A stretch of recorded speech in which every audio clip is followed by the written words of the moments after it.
हमारे साथ में आए वॉलेंटियर फोर्स जिला अध्यक्ष अभिषेक गौतम जी का हृदय की गहराइयों से वंदन अभिनंदन जोरदार तालियों के साथ में। उसके बाद में हमारे बालामऊ विधानसभा के जिला सचिव सचिन गौतम जी का जोरदार तालियों के साथ में स्वागत। हमारे युवा नेता सचिन गौतम जी दिन रात पार्टी और संगठन को बढ़ाने में लगे हुए हैं। उनके बारे में क्या कहें, जो भी कहें वो कम है। और जहां भी कोई घटना होती है तुरंत दौड़े चले आते हैं। एक बार फिर से इनके लिए तालियां होनी चाहिए। हमारे बालामऊ के तेज सरकार संघर्षशील ईमानदार विधानसभा अध्यक्ष शंकर लाल जी का इस महफिल में, इस सभा में, इस मीटिंग में जोरदार तालियों के साथ में स्वागत होना चाहिए। उसके बाद में हमारे साथ में आए सभी सम्मानित साथियों के लिए जोरदार तालियां होनी चाहिए। और यहाँ पर बैठे और प्यार करने वाले छोटे छोटे बच्चे और यहाँ पे सभी सम्मानित दादा लोग, हमारे युवा भाई, मंच पे बैठे मंचासीन, सभी का हृदय की गहराइयों से वंदन अभिनंदन करते हैं जोरदार तालियों के साथ में। साथियों,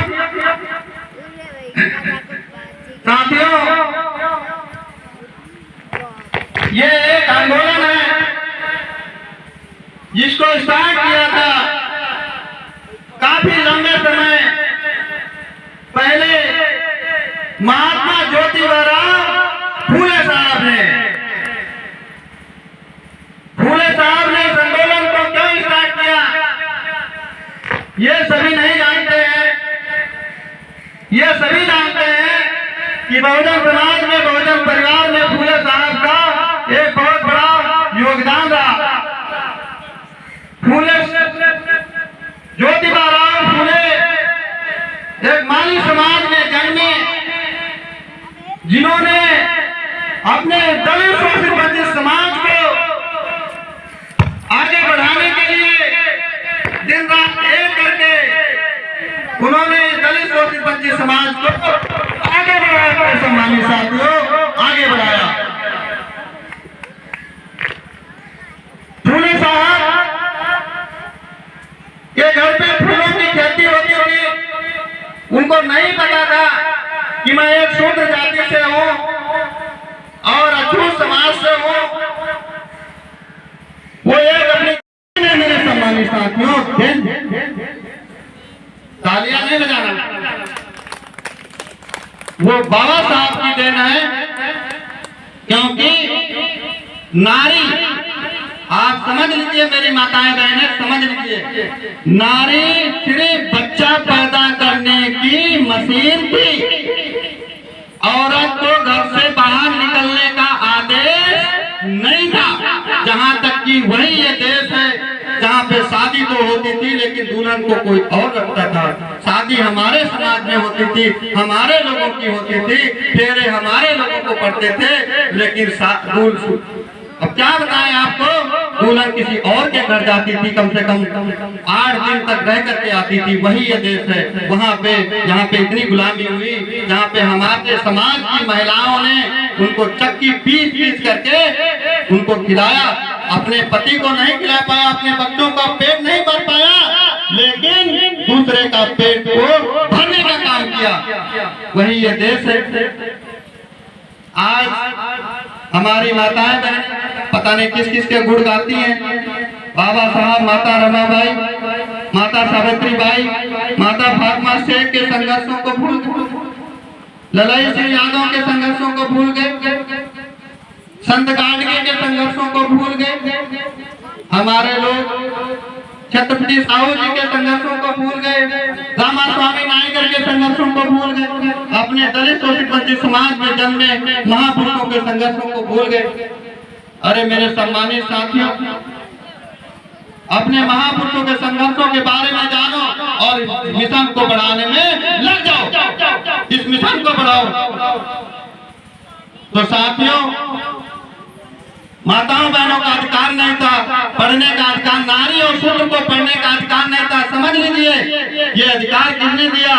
ये अधिकार बाबा साहब ने दिया आपको। आज आप अगर स्कूल जा रही हैं, आज आप अगर पेन लगा के चल रही हैं, अगर आज आपके कंधों पे स्टार लगे हुए हैं, आज अगर आपके सरकारी आपके पास में नौकरी है, अगर ये सरकारी टोपी है, अगर पुलिस की नौकरी आपके पास में IPS की नौकरी है, IAS की है, अगर आज चपरासी तक की भी नौकरी है, तो वो डॉक्टर BR अम्बेडकर साहब की बहन है। मेरी माताओं बहनों, बहन है। आप बाबा साहब के संघर्षों को जानो, बाबा साहब के मिशन को बढ़ाने में लग जाओ। बाबा साहब मानवता काशीराम साहब का जो सपना है वो मिलकर के भाई चंद्रशेखर आजाद पूरा करेंगे इस सपने को। तो ये आंदोलन बाबा साहब ने अपने समय पे बहुत ही अच्छी तरीके से चलाया। उसके बाद में इस आंदोलन मानवता काशीराम साहब के पास में आया। मानवता काशीराम साहब ने इस आंदोलन को जिम्मेदारी से चलाया। साहब ने घर घर जाके कुंडी खटखटा के, टेक्नोलॉजी इतनी नहीं थी, लाइटें इतनी नहीं थी, व्यवस्थाएं इतनी नहीं थी, इलेक्ट्रिकल इतनी नहीं थी, सुविधाएं इतनी नहीं थी, लेकिन साहब काशीराम साहब ने 10 आदमियों को, 5 आदमियों को जोड़ करके इस आंदोलन को आगे बढ़ाया। और आज आप शर्माते हैं, अगर आपके महापुरुषों ने संघर्ष नहीं किया होता तो यहाँ पे आज आपको कुर्सी पे बैठने का अधिकार नहीं होता। मेरे सम्मानित साथियों, अधिकार नहीं होता आपको। मानवता काशीराम साहब चले गए, बाबा साहब चले गए, ज्योतिबा राव फूले चले गए, रामास्वामी नायकर चले गए, संत गाडगे चले गए, डॉक्टर BR अम्बेडकर साहब चले गए, जितने भी जन्मे महापुरुष हैं सब चले गए। अब वो आपसे नहीं कहेंगे कि बेटा उठो, खाना खा लो, संघर्ष करो। आपको अपने पैरों पे खड़ा होना पड़ेगा, आपको चलना पड़ेगा। और लेकिन इसी के बीच में इतनी बड़ी बीजेपी सरकार में, ताकतवर सरकार के सामने आपके साथ में कोई खड़ा है? ऐसा नेता कौन है? ऐसा महामानव कौन है? ऐसे महामानव, ऐसे संघर्षशील व्यक्ति हमारे आदरणीय चंद्रशेखर आजाद गौड़। मेरे सम्मानित साथियों, गौड़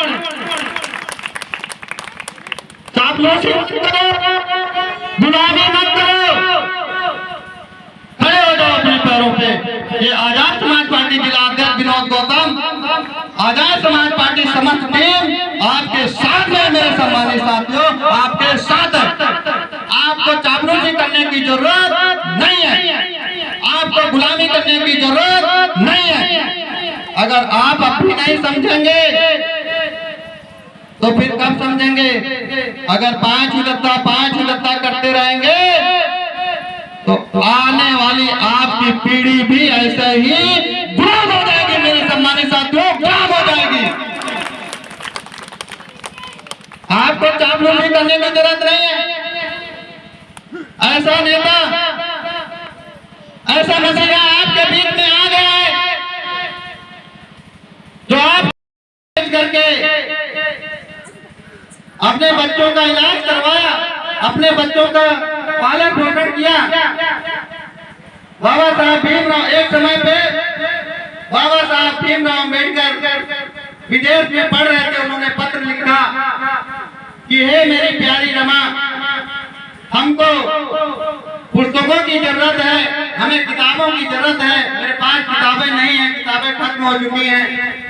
माता रमाबाई ने अपने बच्चों की नापरवाह करते हुए, मेरे सम्मानित साथियों, माता रमाबाई ने, आप मेरी माताएं बहनें सुन लीजिए, माता रमाबाई ने अपने बच्चों की नापरवाह करते हुए अपने बच्चों की इलाज नहीं करवाया माता रमाबाई ने। उनके घर में पैसे रखे हुए थे इलाज के लिए, उनके बच्चे बीमार पड़े हुए थे, लेकिन माता रमाबाई ने बाबा साहब भीमराव अम्बेडकर के लिए पुस्तकें खरीदी। आज आप अपने पति का साथ देने में कतराते हैं, आप उनको मिशन में जाने के लिए नहीं प्रेरित करते हैं। माता रमाबाई ने अपने साड़ी के पल्ले में लपेट करके 4-4, 5-5 बच्चे उन्होंने इस जमीन में दफना दिए। क्यों दफना दिए? क्योंकि उनके पास में कफन के लिए पैसे नहीं थे। उनके पास में कफन के लिए पैसे नहीं थे। भूखमरी के कारण उनके बच्चे बीमार हो गए और वो एक एक करके सारे इस दुनिया को छोड़ के चले गए। मैं सच कहता हूं कि अगर बाबा साहब के बच्चों को सही से इलाज मिल जाता तो हो सकता है कि आपके बच्चों को सही से इलाज आज नहीं मिल पाता। मेरे सम्मानित साथियों, नहीं मिल पाता। जोरदार तालियों से स्वागत। अगर बाबा साहब के बच्चों को सही से भोजन मिल जाता तो आपके बच्चों को आज भर पेट भोजन नहीं मिलता। मेरे सम्मानित साथियों, नहीं मिलता। बाबा साहब वो महामानव थे जिनके घर में एक लाश पड़ी और बाबा साहब चल दिए हैं गोलमेज सम्मेलन के लिए। माता रमाबाई ने बोला कि साहब मेरा एक छोटा बेटा बचा हुआ है, कम से कम आप इनके लिए एक कफन तो मंगा दीजिए। माता रमाबाई ने बाबा साहब से जब बोला तो बाबा साहब डॉक्टर B.R. अम्बेडकर साहब ने अपने कोट के जेब में जब हाथ डाला तब जेब में हाथ का पड़ा ही रह गया, क्योंकि बाबा साहब के जेब में पैसे नहीं।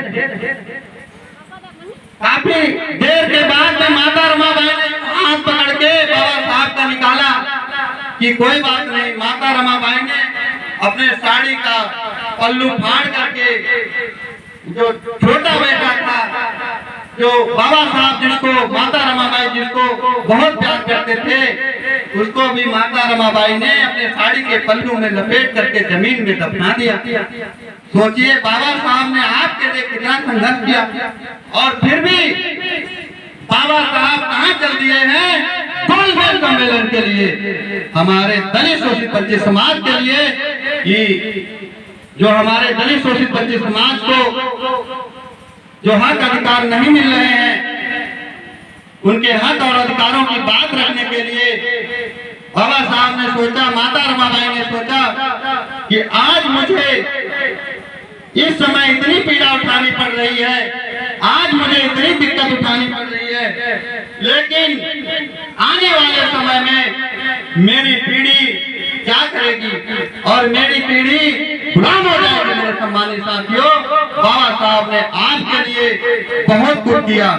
बाबा साहब ने जब आपको पानी पीने का अधिकार नहीं था, जानवरों से जैसे आप सभी की जिंदगी थी, हमारे जो पूर्वज थे उनकी जिंदगी जानवरों से बेबदर थी, जानवर की इज्जत होती थी। उसी तालाब में जानवर पानी पी लेता था तो उसको कुछ नहीं कहते थे, लेकिन हमारे समाज का अगर उसी तालाब में अगर शूद्र ने पानी पी लिया तो ये लोग डंडों और लाठियों से मारते थे। मेरे सम्मानित साथियों, मारते थे उसको। बाबा साहब ने इस 50% दलित शोषित वंचित समाज के लिए महाभारत का निर्माण कराया, तब जाकर के इस हमारे दलित शोषित वंचित समाज को पानी पीने का अधिकार मिला। मेरे सम्मानित साथियों, आज आप बड़ी दूर दूर चले जाते हैं, बाबा साहब के संघर्षों को भूल गए। बाबा साहब ने कहा है कि जो कौम अपने इतिहास के बारे में नहीं जानती, वो कौम, वो मनुष्य, वो आदमी, वो स्त्री अपने अपने समाज के हक और अधिकारों की लड़ाई नहीं लड़ सकता। मेरे सम्मानित साथियों, नहीं लड़ सकता। आप अपना आपके कंधे में कंधे मिला के चलने में तैयार है, सक्षम है। अरे सोचिए, वो इंसान आपके संसद में बात क्या करेगा जो आपके हाथ का छुआ भी नहीं खाना पसंद करता? क्या ऐसा कोई संसद बात करेगा पार्लियामेंट में जाकर के जो आपके हाथ का छुआ भी नहीं खाना चाहता है? क्या ऐसा करेगा कोई बात आपके हक और अधिकारों की? नहीं करेगा। करेगा या नहीं करेगा बताइए? जो आपके हाथ का छुआ खाना पसंद नहीं करता, क्या ऊपर जिसको आप वोट दे करके भेज रहे हैं वो आपको शूद्र और अछूत मानता है? क्या सरकार के पास में, सुप्रीम कोर्ट के पास में आपकी मुद्दा उठाएगा? उठाएगा? नहीं उठाएगा।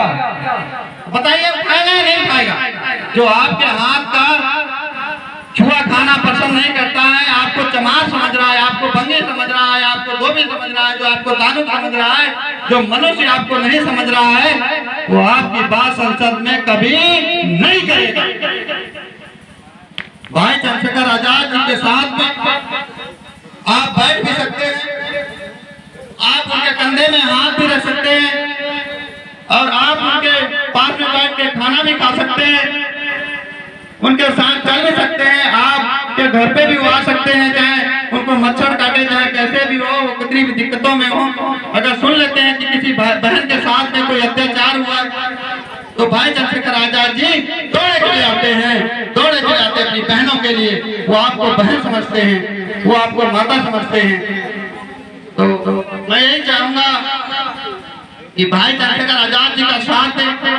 उनको पार्लियामेंट में आपने सभी ने भेजा, बहुत खुशखबरी की बात है कि कितने लोग जानते हैं कि भाई चंद्रशेखर आजाद जी नगीना से सांसद हुए हैं? कितने लोग जानते हैं? आप लोग नहीं जानते, मैं आपको बता रहा हूं। आपका भाई जो ऊपर गिरती है तस्वीर, बहुजन समाज में, बहुजन परिवार में एक पहला नेता ऐसा है, एक पहले नेता ऐसे हैं जो बिजनौर जिला से लोकसभा नगीना से 1,51,900 वोट से विजयी हुए हैं, 900 वोट से विजयी हुए हैं। वो आप सभी की देन है, आप सभी ने उनको वोट दिया, आप सभी ने उनको सपोर्ट किया। एक बहन ने, बहुत इंपोर्टेंट बात बता रहा हूं क्योंकि भाई के पास पैसे नहीं है, एक बहन ने भाई के लिए एक रुपया गुल्लक में जोड़ा। गुल्लक समझ रहे होंगे आप, जो खरीद के मेला वाला से ले आते हैं। बहुत इंपॉर्टेंट बात है मिशन को बढ़ाने की। एक बहन ने एक रुपया जोड़ करके, 1 रुपया, 10 रुपया और जो भी उनके पास में बना जोड़ करके डाला और पहुंच गई भाई चंद्रशेखर आजाद जी के पास में, भाई चंद्रशेखर आजाद जी को गिफ्ट देने के लिए। लेकिन भाई नहीं ले लेते। फिर पता लगा कि इन्होंने हकीकत में मिशन के लिए लिया है, तब भाई ने उसको स्वीकार किया। सोचिए, आप भी इस मिशन के लिए कुछ ना कुछ कर सकती हैं, आप भी इस मिशन के लिए कुछ ना कुछ कर सकते हैं भाई के लिए। अगर आपके पास समय नहीं है तो आप पार्टी और संगठन को बढ़ाने में मदद कीजिए। आप आर्थिक मदद करें, आप शारीरिक मदद करें, आप समाज को जागरूक करें, बोल के करें, लेकिन भाई चंद्रशेखर आजाद जी को बढ़ाएं। आज अगर कोई ऐसा नेता है इस दुनिया में, अगर कोई ऐसा नेता है तो वो भाई चंद्रशेखर आजाद है। मेरे सम्मानित साथियों, भाई चंद्रशेखर आजाद। तो मैं चाहता हूँ कि आप सभी आजाद समाज पार्टी से जुड़े, आजाद समाज पार्टी की सदस्यता को ग्रहण करें और जो लोग पदाधिकारी बनना चाहते हैं वो साइड में आ जाएंगे, जो सदस्यता लेना चाहते हैं वो इधर आ जाएंगे। मैं अभी बताऊंगा आप सभी को। और सबसे पहले मैं इस गांव की टीम को बहुत बहुत धन्यवाद करता हूं। यहाँ पर बैठी हुई माताओं और बहनों को बहुत बहुत धन्यवाद करता हूँ। अपना चूल्हा चौका रोक करके वो आई हमें सुनने के लिए, इसके लिए बहुत बहुत धन्यवाद, आभार। और उसके बाद में जो हमारे यहाँ पे भाई युवा लोग हैं, जो दादा लोग बैठे हुए हैं हमारे, उनको बहुत बहुत हृदय की गहराइयों से धन्यवाद, अपना कीमती समय निकाला और हमें इस बालागांव विधानसभा 160 ग्राम शमशापुर में मुख्य अतिथि के रूप में स्वीकार किया। इसके लिए बहुत बहुत धन्यवाद, आभार, शुक्रिया। अब ग्राम शमशापुर की टीम को बहुत बहुत धन्यवाद। जो हमारे शमशापुर टीम के भाई लोग हैं जो पीछे खड़े हुए, यहाँ पे आ जाए।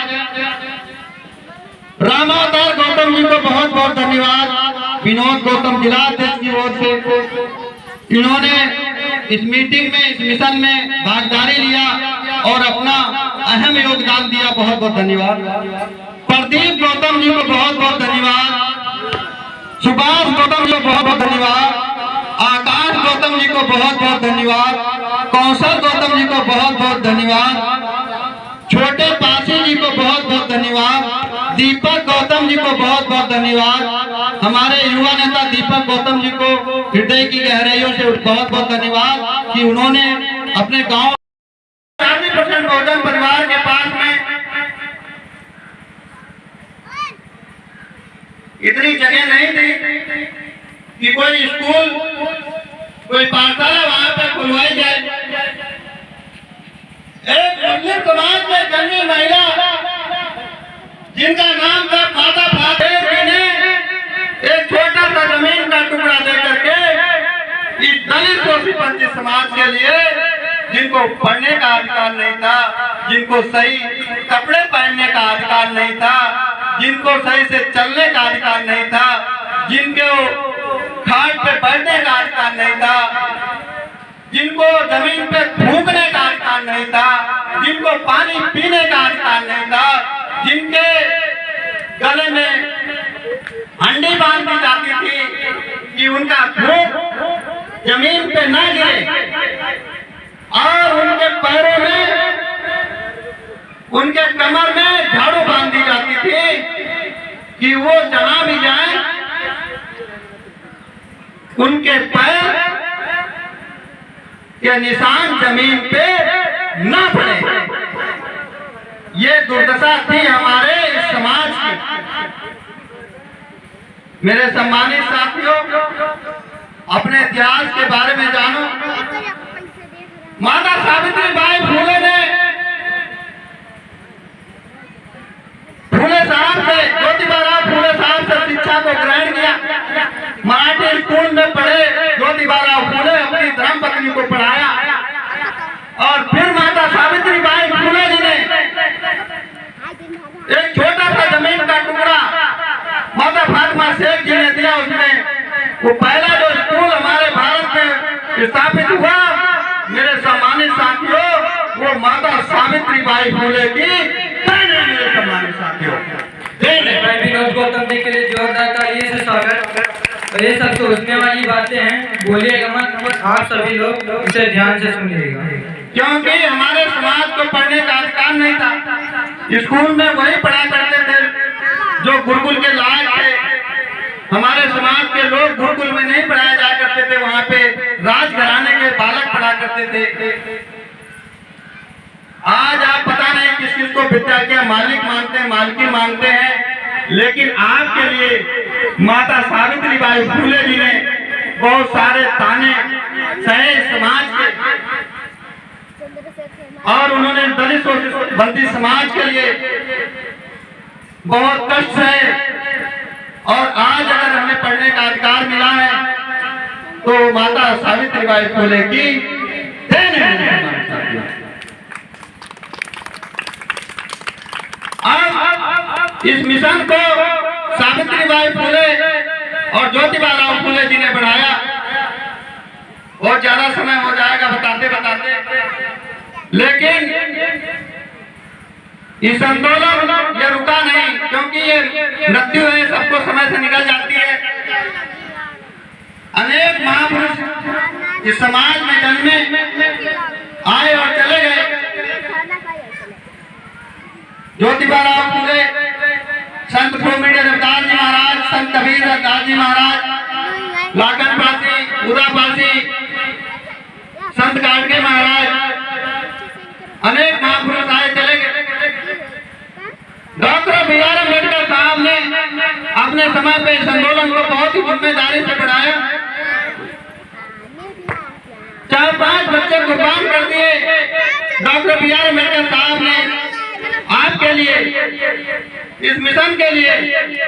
आज आप बोलते हैं मेरे पास समय नहीं है, मेरे पास पैसा नहीं है किराए के लिए कि मैं आंदोलन में जा सकूं, आरक्षण का जो आंदोलन हो रहा है उसमें भाग ले सकूं। आप बहाना करते हैं। दारू पीने के लिए तो 75 रुपए का पौवा मिलता है, उसे पी लेते हैं हमारे लोग, लेकिन अपने समाज के लिए उनके पास टाइम नहीं, उनके पास पैसा नहीं है। आज सोचिए, आप बाबा साहब के संघर्षों को भूल गए। बाबा साहब ने अपने 4-4, 5-5 बच्चे कुर्बान कर दिए। आज आप कहाँ जाते हैं? आज आप बड़ी दूर दूर दूर तक चले जाते हैं एक बूंद पानी लेने के लिए। जल चढ़ाएंगे तो प्रसन्न हो जाएंगे प्रभु और हमें कुछ ना कुछ दे देंगे। अरे आज आप अपने महापुरुषों को भूल रहे हैं, जिन्होंने इस दलित शोषित वंचित समाज के लिए अपना जीवन निछावर कर दिया। आपने आज जो खुशियां मनाते हैं हमारे समाज के लोग, वो डॉक्टर बी आर अम्बेडकर साहब की देन है, माता सावित्रीबाई फुले की देन है। माता रमाबाई 35 साल की उम्र में उन्होंने दुनिया को छोड़ा, हमारे दिया और इतनी सुंदर मीटिंग को रखवाया। बहुत बहुत धन्यवाद। सूरज गौतम जी को बहुत बहुत धन्यवाद। मटरू प्रधान जी गौतम जी को बहुत बहुत धन्यवाद। गंगा प्रसाद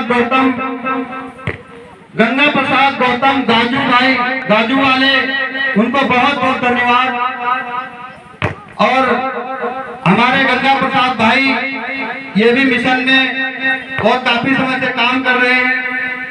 इनको एक बार जोरदार तालियों के साथ में स्वागत होना चाहिए। और अब ये मैं आज की मीटिंग को, आज के कार्यक्रम को यहीं पे संपन्न करता हूँ। आए हुए हमारे साथ में आजाद समाज पार्टी के समस्त पदाधिकारी भाइयों को बहुत बहुत धन्यवाद, आभार हृदय से शुक्रिया। विनोद गौतम जिलाध्यक्ष की ओर से और आजाद समाज पार्टी हरदोई टीम की ओर से। तो मैं चाहूंगा एक बार सभी के लिए जोरदार तालियां होनी चाहिए। जय भीम, जय भीम, जय भीम। तो मैं आप सभी से कहना चाहूंगा, जिन पदाधिकारी भाइयों को नियुक्ति पर